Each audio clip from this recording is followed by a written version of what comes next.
While you are increasing productivity and excitement, at the same time, cost of the office expense goes down on the average like 40%. So from CFO point of view and CEO point of view, it's great to have 40% reduction in cost.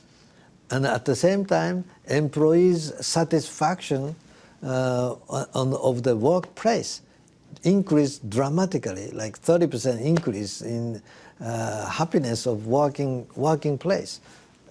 It's beauty in both sides. But right now they're losing money. Accounting-wise, okay, because they're growing so quickly and they're investing into the capex, right? Yep. But it's a recurring revenue. It's an ongoing recurring revenue. It's like a subscription. You know the subscription of magazines or newspaper, and now Netflix. Netflix is still losing money, but the value of the company is tremendous compared to other media companies. It is based on the ability to continue to attract subscribers that yes, are valued at this point. Subscriber growing and recurring. Right. So the initial investment is just an initial investment. And Facebook was losing money even post-IPO for a while. And once they start making money, it's dramatical, because the basic cost of the customer acquisition or innovation is not that growing exponentially. It's almost flat. So initial cost is high and almost flat. But the revenue from the recurring subscription goes exponentially. Did you want to invest more in WeWork? Of course, of course. Were you disappointed you were not able to, or that some of your investors, this has been reported, tried or succeeded perhaps in saying don't invest as much as you want? Well, I still want to invest more and I want to increase. Some of my investors said, Masa, you get too excited and too much concentration into one company. Don't go too far, too much. But I still, I'm so excited, and if I could increase, I would like to increase. I want to talk a bit about SoftBank itself, which we haven't really gotten to. How much time are you spending running SoftBank versus thinking just about the investments for the Vision Fund or even for SoftBank itself? So I was a CEO, direct CEO of operating company. So I spent 97% of my mind and the time into running operation. 3% I kept investing. But now I am opposite. 97% just purely running investments, and 3% taking care of the rest of the operations.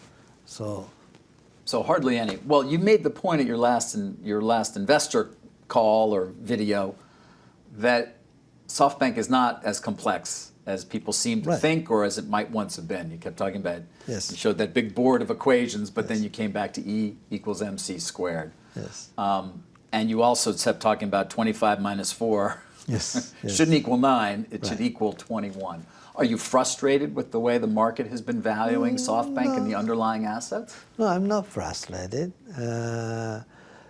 People need some time to digest what the true value of SoftBank. I'm not a seller of our share. In fact, we are a buyer of our own share. You announced a buyback that was well received in the marketplace. So I'm not frustrated. It's an opportunity for me. I have a big smile when I can buy back shares at the price attractive in my view. But you also made a point of going through the debt level, because a lot of people look at SoftBank, it seems, and say Masa is the biggest risk taker. He always has been. He almost went belly up in 2000 when the dot-com exploded, and it could happen again because of how much debt you have on your balance sheet. What do you say when you hear that? Well, I say thank you for worrying about me, worrying about our company. I have a confidence in running in balance. That's why I explained in my last quarterly result announcement, people get confused when we consolidated accounting, the debt of our portfolio family companies is considered as the debt of the parent. It's actually not. Each of the company has independent accounting and independent balance sheet and independent ability to pay back their own debt. And if you are 50% owner or 51% owner of that company, the debt in accounting get consolidated into the parents. But parents' debt, SoftBank Group debt is actually roughly $4 billion. Our asset is $25 billion. So $25 billion asset minus $4 billion debt, that's a healthy situation and lots of excess value that we have. Right.